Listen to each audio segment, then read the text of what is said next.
Semuanya dimulai dari senyum manis Ibu Rina, ketua arisan kompleks yang selalu tampil rapi dan ramah.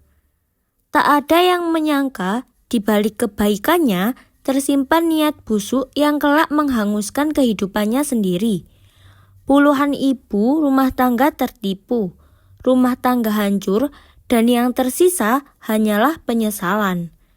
Tapi azab itu datang bukan hanya untuk menegur, tapi menghancurkan. Di sebuah perumahan elit pinggiran kota, tinggal seorang ibu rumah tangga bernama Rina. Cantik, pintar bicara, dan selalu aktif di berbagai kegiatan sosial. Dia percaya memimpin arisan bulanan yang diikuti 25 ibu-ibu komplek dengan total iuran jutaan rupiah setiap bulan. Di awal, semua lancar. Rina selalu tepat waktu membagikan giliran arisan. Namun, diam-diam, ia mulai tergiur. Ia gunakan uang arisan untuk investasi bodong. Ia putar uang peserta demi keuntungan pribadi. Tapi, ketika uang itu hilang karena penipuan berantai, bukannya jujur, Rina memilih untuk menutupi segalanya dengan kebohongan demi kebohongan, sampai akhirnya Kompleks Dahlia Asri dikenal sebagai kawasan elit dengan deretan rumah mewah yang tertata rapi. Di balik gerbang keamanannya yang kokoh, ada kehidupan sosial yang ramai, khususnya di kalangan ibu-ibu rumah tangga. Salah satu kegiatan yang paling ditunggu adalah Arisan Dahlia Ceria. Arisan bulanan yang bukan hanya soal uang, tapi juga ajang kumpul, pamer, dan bergosip ringan.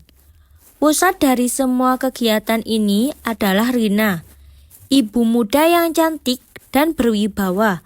Ia bukan hanya pintar berbicara, tapi juga dikenal sebagai sosok dermawan dan aktif di kegiatan sosial, masjid, dan PKK.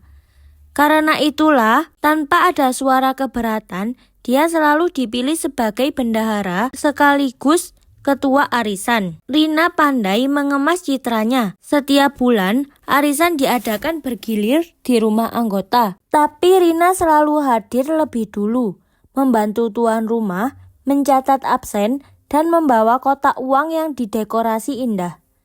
Setiap pengocokan undian dilakukan di hadapannya, dan tidak pernah ada keluhan. Namun di balik rias wajah dan senyumnya yang menawan, Rina sedang menjerat dirinya sendiri dalam lingkaran ambisi yang tak terkendali. Ia mulai tertarik dengan investasi online berlabel syariah yang menjanjikan keuntungan 30% per bulan. Ia berpikir, jika aku pakai dulu uang arisan 1 bulan saja, lalu kembalikan saat cair keuntungan, siapa yang tahu? Awalnya hanya 1 kali, bulan kedua ia mulai menggandakan. Bulan ketiga ia mulai terlambat membayar giliran peserta dengan alasan uangnya nyangkut sebentar. Tapi ibu-ibu percaya, siapa yang curiga pada Rina yang selalu tampil meyakinkan. Semua masih berjalan baik-baik saja, sampai pada bulan ke-6. Giliran seorang ibu bernama Bu Warti yang seharusnya menerima 15 juta, tapi uang itu tidak datang juga.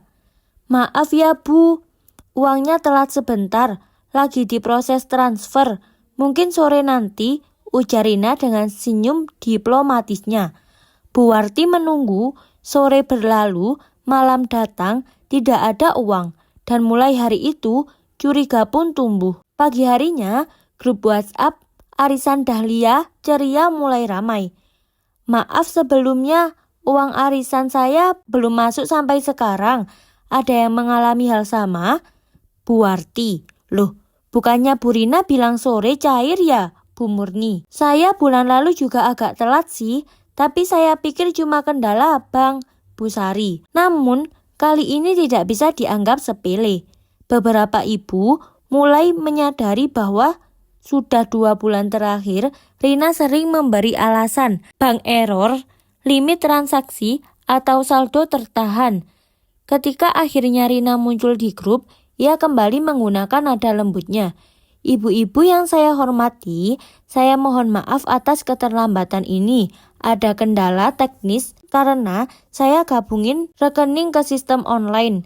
Tapi tenang, semua akan segera beres. Saya bertanggung jawab penuh. Alih-alih menenangkan, pernyataan itu justru menyulut diskusi lebih tajam. Bu Lilis, yang dikenal lugas dan berani, langsung menyentil. Maaf ya Bu Rina, uang kami ini bukan cuma buat mainan. Saya ikut arisan buat biaya sekolah anak. Mohon diseriusi. Mata Rina mulai panas membaca pesan-pesan yang berdatangan.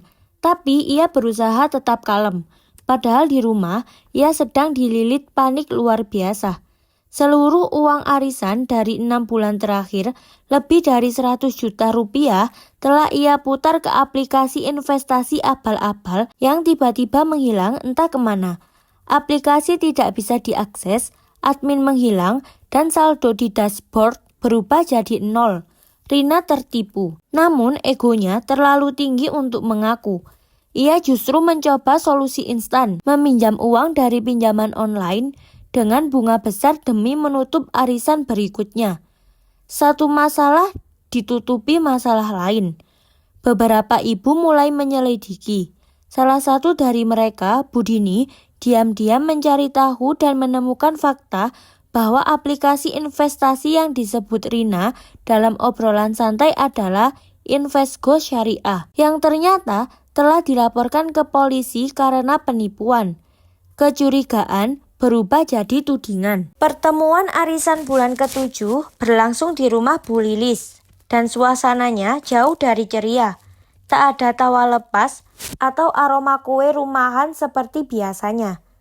Yang terdengar hanya bisik-bisik tajam dan pandangan curiga.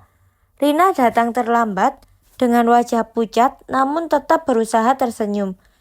Maaf ya, tadi anak saya demam, ujarnya sambil duduk.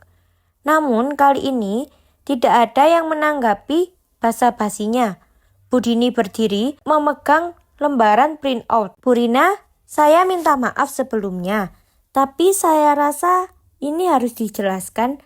Aplikasi Investgo Syariah yang sempat Ibu sebut-sebut waktu nongkrong di taman minggu lalu, ini saya cek sudah diblokir OJK dan sedang diselidiki polisi. Banyak korbannya, termasuk Ibu. Semua mata tertuju pada Rina. Ia terdiam, tubuhnya membeku, detik-detik itu seperti bom waktu. Napasnya berat, keringat dingin, mulai membasahi pelipisnya. Bu Rina, jawab jujur, kata Bu Lilis tajam. Apa uang arisan kami Ibu putar ke situ? Rina mencoba menyangkal, tapi lidahnya keluh, ia hanya bisa menunduk. Saya cuma niat ingin menggandakan biar semua tenang. Saya juga ikut investasi, tapi tiba-tiba hilang. Saya enggak tahu harus gimana. Jerit tangis pun pecah dari mulutnya. Tapi tak ada simpati. Jadi benar, selama ini uang kami dipakai buat investasi bodong, teriak Bu Murni sambil berdiri. Bukan begitu maksud saya berniat balikin. Saya pinjem dari pinjol buat nutupin, tapi bunganya besar. Suasana pun memanas. Beberapa ibu mulai menangis, ada yang marah besar.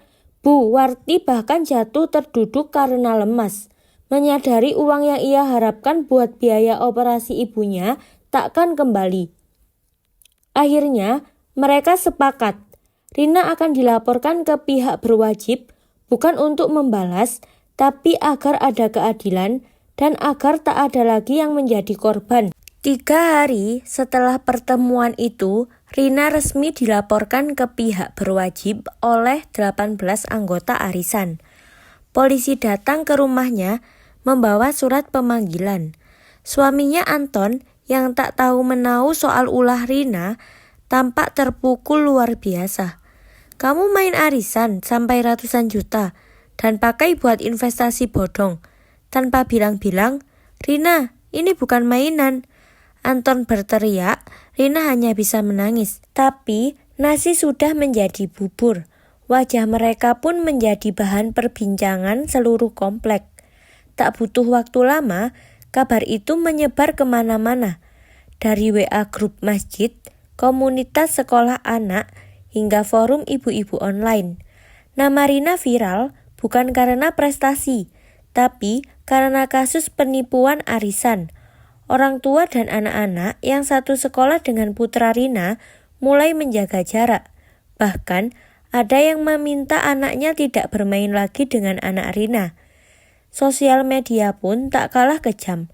Wajah Rina tersebar dengan caption penipu uang arisan ibu-ibu.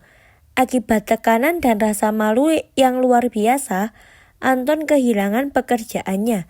Perusahaan tempat ia bekerja sebagai marketing supervisor tak ingin namanya ikut tercoreng karena skandal rumah tangga. Kini keluarga Rina terlilit utang dari pinjaman online yang sudah berbunga liar. Tagihan terus berdatangan, mereka mulai menjual perabotan rumah untuk bertahan hidup. Rumah yang dulunya rapi dan harum, kini kosong, suram, dan penuh teriakan anak yang lapar. Ironisnya, pinjaman online tak hanya datang dalam bentuk notifikasi, tapi juga intimidasi. Ada yang meneror lewat telepon, mengancam sebar data, bahkan mengirim orang ke rumah. Ketakutan demi ketakutan menghantui tiap malam. Aku cuma ingin membantu, aku enggak pernah niat nipu. Lirih Rina suatu malam duduk sendiri di pojok kamar memeluk lututnya sambil menatap langit-langit yang mulai berjamur. Namun semua itu sudah terlambat. Ia telah merusak kepercayaan, nama baik, dan masa depan keluarga demi ambisi sesaat. Pagi itu, langit tampak kelabu, udara terasa berat. Rina duduk di teras rumah yang sudah nyaris kosong. Tanpa kursi, tanpa pot bunga, semua telah dijual demi melunasi tagihan. Tubuhnya kurus, wajahnya pucat, matanya cekung seperti orang yang tak tidur berhari-hari. Ia sudah tidak keluar rumah sejak surat panggilan kedua dari polisi datang. Rasa malu telah menutup semua keberaniannya. Tapi azab tak hanya berupa kerugian dan hinaan. Ia datang dalam bentuk yang lebih menyakitkan. Kehilangan satu persatu hal yang paling ia cintai. Anaknya, Arif, demam tinggi dan muntah-muntah karena keracunan makanan sisa dari sumbangan tetangga. Ia dilarikan ke puskesmas terdekat. Namun karena kartu BPJS-nya sudah nonaktif dan tak ada biaya, mereka hanya diberi obat generik. Arif lemah dan terus mengigau di rumah, tanpa perawatan yang layak. Anton yang sebelumnya bersabar, mulai frustasi. Ia tidak hanya kehilangan pekerjaan, tapi juga harga diri. Ia marah, lalu mulai memukul tembok dan merusak perabot. Gara-gara kamu, semua hancur. Aku malu keluar rumah, malu sama teman-teman. Kamu tega banget, Rin. Tangisan Rina tak mampu lagi menjelaskan segalanya. Ia merasa dunia menelannya perlahan tapi pasti. 1 minggu kemudian, satu surat dari pengadilan datang. Kasus penipuan arisan dinyatakan naik ke tahap penyidikan. Rina akan segera dipanggil sebagai tersangka. Namun sebelum itu terjadi, sesuatu yang lebih besar menimpanya. Malam itu hujan turun deras, angin kencang menghantam komplek Dahlia Asri. Sebuah tiang listrik tumbang karena petir dan menghantam kabel utama. Rumah Rina yang sudah rapuh akibat tak terurus mengalami konsleting. Api menyambar tirai, lalu sofa, lalu plafon. Rumah itu dilalap api hanya dalam hitungan menit. Jeritan Rina menggema di tengah malam. Anton berlari membawa Arif keluar rumah. Tetangga yang tadinya membenci hanya bisa berdiri terpaku, menyaksikan rumah yang pernah jadi simbol keanggunan seorang ibu arisan terbakar habis. Petugas pemadam datang terlambat, tak ada yang tersisa kecuali puing, abu dan pakaian yang melekat di tubuh mereka. Pasca kebakaran, Rina, Anton, dan Arif terpaksa mengungsi ke rumah petak kecil milik seorang kerabat jauh. Di tempat sempit itu, mereka tidur beralaskan tikar, makan seadanya dari bantuan warga yang iba. Namun penderitaan belum selesai. polisi tetap memproses laporan Rina, dipanggil ke kantor polisi untuk menjalani pemeriksaan. Dengan tubuh lemas dan wajah lusuh, ia didampingi Anton yang perlahan mulai luluh oleh penderitaan yang mereka tanggung bersama. "Saya enggak kabur, Pak. Saya cuma takut. Tapi saya siap bertanggung jawab. Saya cuma minta waktu dan kesempatan untuk memperbaiki semuanya," lirih Rina di depan penyidik. Pihak kepolisian memberi waktu seminggu untuk Rina mengembalikan sebagian kerugian secara bertahap, atau proses hukum akan dilanjutkan. Rina pun mencoba menghubungi semua orang yang pernah ia bantu, berharap ada yang bersedia menolong. Tapi sebagian besar sudah menutup pintu. Satu-satunya yang datang menjenguk justru Budini, salah satu korban arisan. "Saya datang bukan untuk memaafkan," katanya tegas, "tapi untuk bilang bahwa apa yang kamu lakukan itu bukan hanya merugikan materi, tapi menghancurkan kepercayaan. Tapi kalau kamu memang niat berubah, tunjukkan jangan dengan kata-kata, tapi perbuatan." Ucapan itu seperti tamparan. Di malam itu, Rina duduk lama, menangis dalam doa yang tulus untuk pertama kalinya dalam hidupnya. Pagi-pagi keesokan harinya, Rina memberanikan diri menjajakan kue buatan sendiri ke warung-warung kecil. Ia bangkit perlahan, mencoba mencari uang halal demi membayar cicilan utangnya. Anton yang sebelumnya marah besar, mulai membantu dengan mengantar dan menawarkan jualan lewat media sosial. Lambat, sangat lambat. Tapi setiap rupiah yang mereka kumpulkan terasa seperti setetes cahaya dalam lorong gelap.